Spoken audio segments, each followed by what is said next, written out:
Hello and welcome to North Star Stamper. I'm Sue Creamer. Obviously I'm not live. My husband and I took our youngest, Thomas, on a quick vacation. Oh, I see this is not quite centered. Sorry, we'll go there. On a quick vacation before he starts his junior year at the University of Minnesota.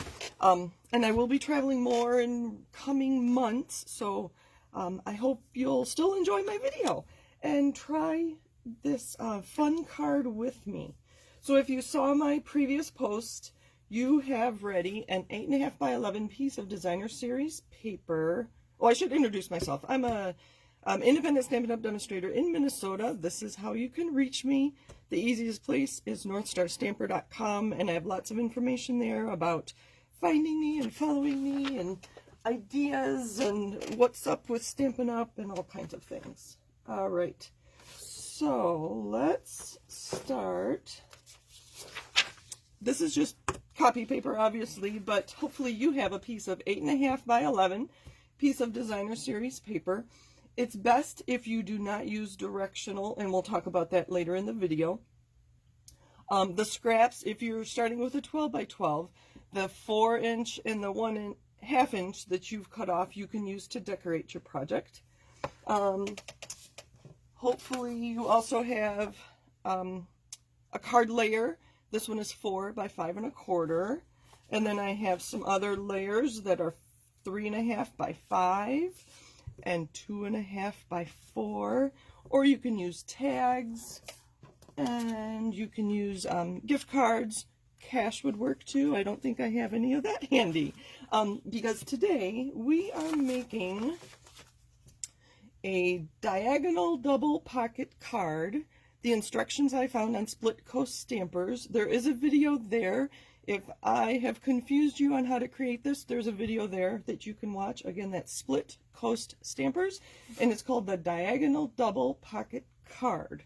They don't have dates on their videos, so I think it's a few years old, like many years old, but you should be able to find it if you search on Diagonal Double Pocket Card. So we're going to make one out of this white paper first. Excuse me.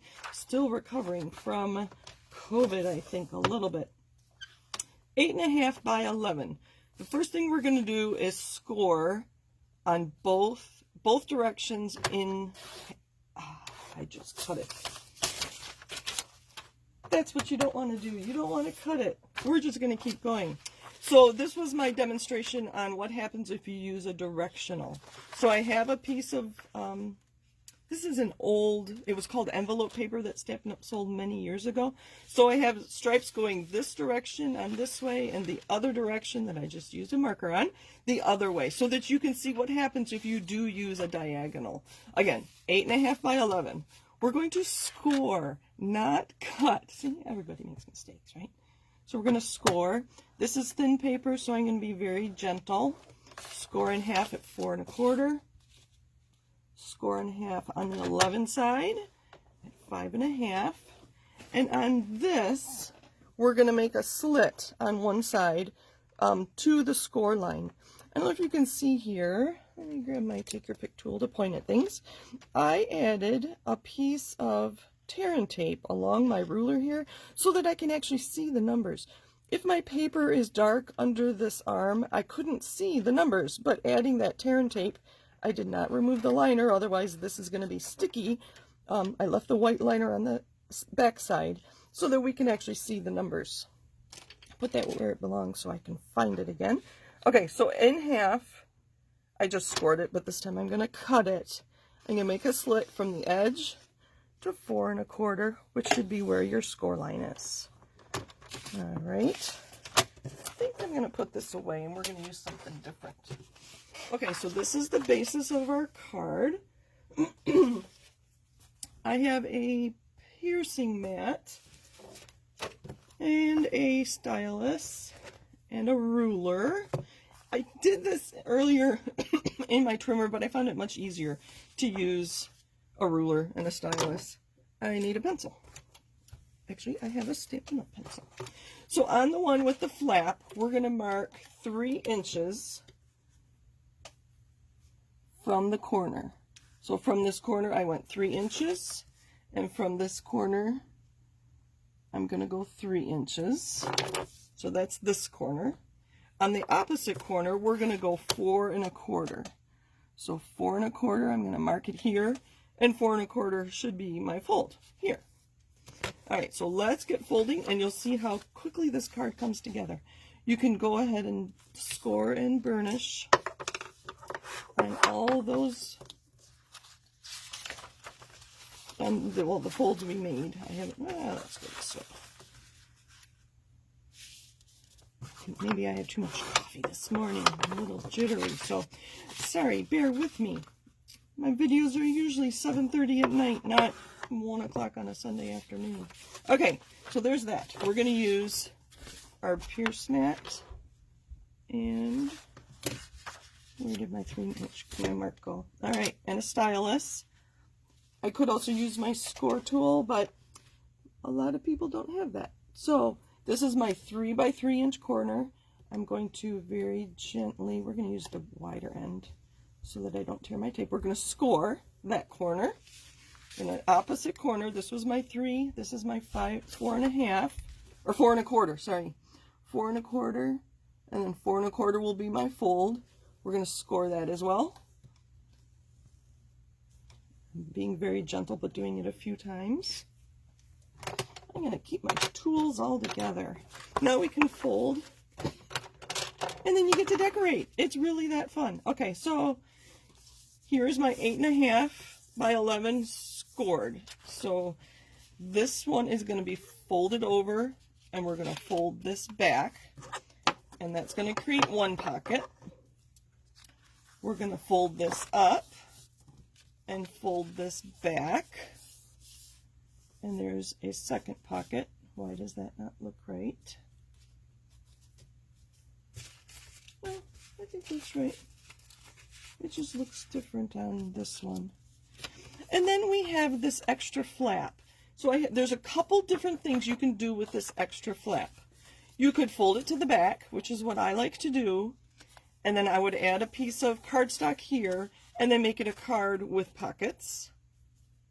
You could fold it this way and fold it down with this flap. I think I would fold this in. This doesn't make a full A2 card. And then fold this down.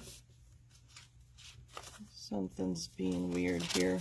But anyway, and then you would adhere these, and then you have your pockets, but you don't have a full card. So I do very much prefer this. I have some samples, so bear with me. So this is what happens when you use directional designer series paper. You can see that even the one that was horizontal is now horizontal and vertical, and this one was just vertical, so you lose the direction on that. So that's why I strongly suggest you use non-directional pattern paper, and I have a few samples. Let's just show you my finished sample first. So I put that flap to the back, added a piece of cardstock in there so I can write a nice message, and then this is the scrap from when I cut my designer series paper down. You might recognize this DSP. It's a very old Stampin' Up, and then you can add tags. All right, so there's one idea. This one I used current product. This was the Texture Chic, and I used the stamp set to decorate my envelope. And I used one of the cards, and there's my scrap. And what I did here, and that's going to go here on my card. And so I wondered what happens with all of those flaps. And this one I scored a little differently.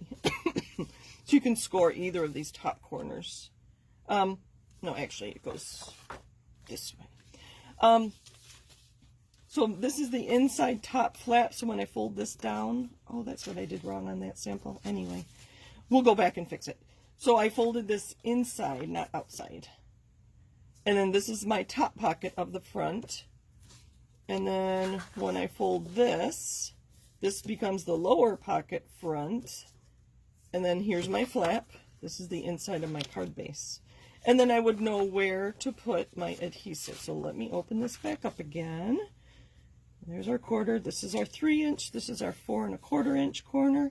So I put adhesive here. And then on the other side, I put a little bit of adhesive here to close a flap and a little bit of adhesive here to hold that flap down. It makes more sense when you're doing it. So hopefully you have, let's bring this back. Oh, let's put this one back together. Sorry. Fold this down. I folded that the wrong way on my sample earlier. So there's my cardigan all put together. I'm going to adhere this on the inside. I've got this for this pocket. And I have this smaller one for that pocket. So that's that. So this one I did wrong. I folded back. You fold it inside to make that front pocket. And then you fold this down to make that pocket. That's better. So, sorry. This is what I should have showed you. I'm going to leave the video because, yes, I make mistakes, and I'm sure you'll be patient and bear with me. So here my directional paper is going to be shown in 2 different directions. So if you don't have pattern paper that is not directional on both sides, I suggest you create your own. It's going to be heavier if you use cardstock, so I would not use a thick, but find the lightest cardstock you have. For that matter, you could use a piece of copier paper, and then once you add all these layers and things, it might be heavy enough.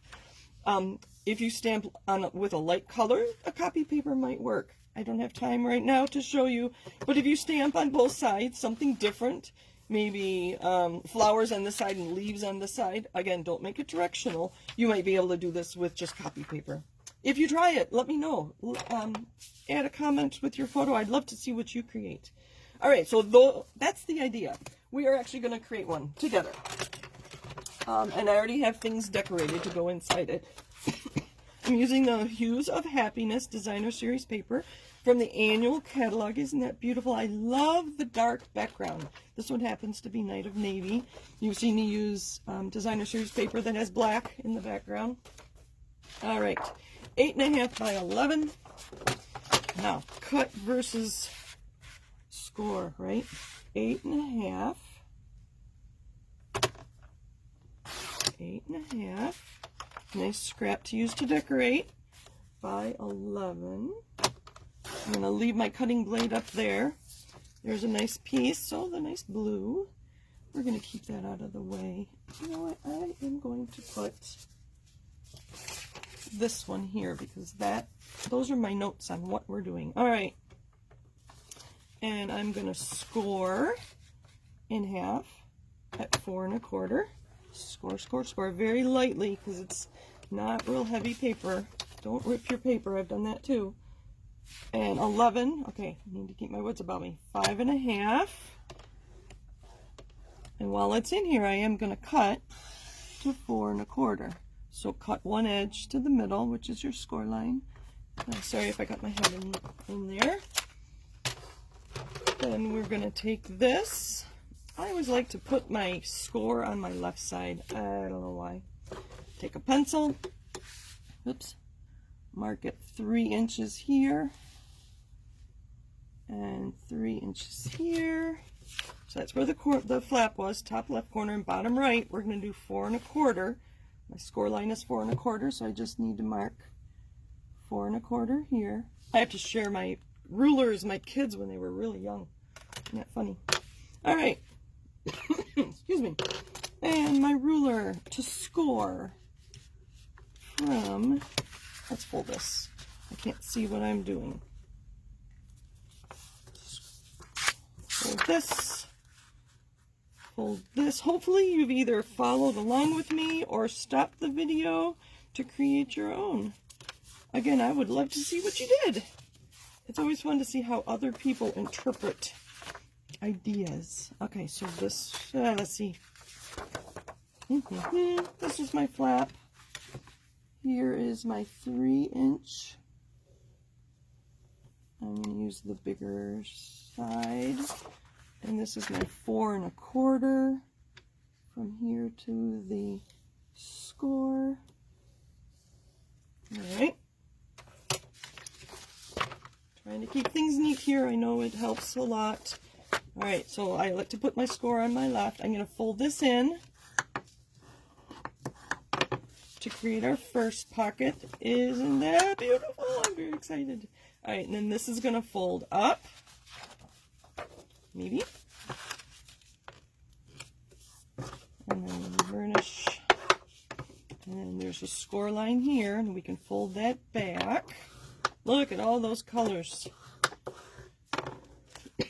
And then here's our extra flap. We can incorporate into this if we don't want it, but I do like to make mine into a full card. So I'm going to fold that back and burnish. I think, see, things aren't exactly right. I think I'm in a hurry or something. I don't know. So I have, where are mine? Right, they're hiding over here. I thought I stamped on a piece. I can't find it. So this is my 4 by 5 1/4. I'm going to adhere that here. Oh, here, we can talk about adhesive.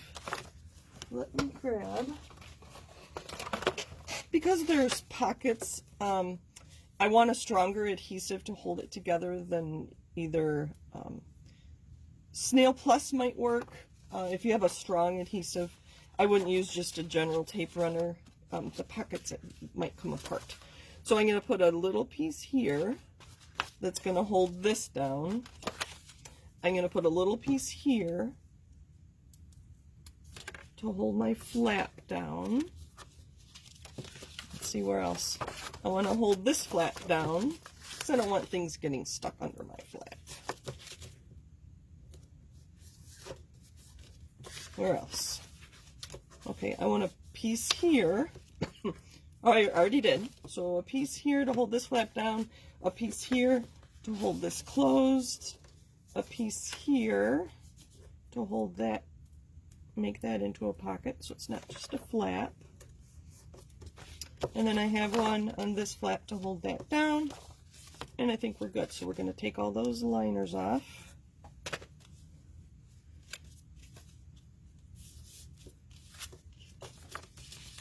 Probably just open it up and take all the liners off and fold them in. See, I can't talk and take liners off adhesive at the same time. This one here, oops, sorry. To make this little pocket, we're going to fold this one in. Oh, one more piece here. And fold that into a pocket. And fold this up into a pocket. And fold that back. I may as well, I'm going to probably add. So that piece I cut off, wouldn't that be nice to put a piece of that in there to tie it all together. All right, and that's what I'll do. I'll post the finished card another time. So this is going to go in there. And then I used the Hues of Happiness, I think, the stamp set that coordinates with the paper. And I use blends to create these tags. And some have ribbon on them. And some just have twine. And that's what I have for you today. A double, oh, where'd my note go? A diagonal double pocket card that I found on Split Coast Stampers. Thank you for joining me. Happy stamping. Have a great week. I should be live next week. It's Labor Day here in the U.S., so it's a holiday, but I think I will be available. So that's your reminder not to use double-sided. So, happy stamping. Take care. Have a great week. And I would love to see what you create with our double diagonal double pocket card. Bye for now.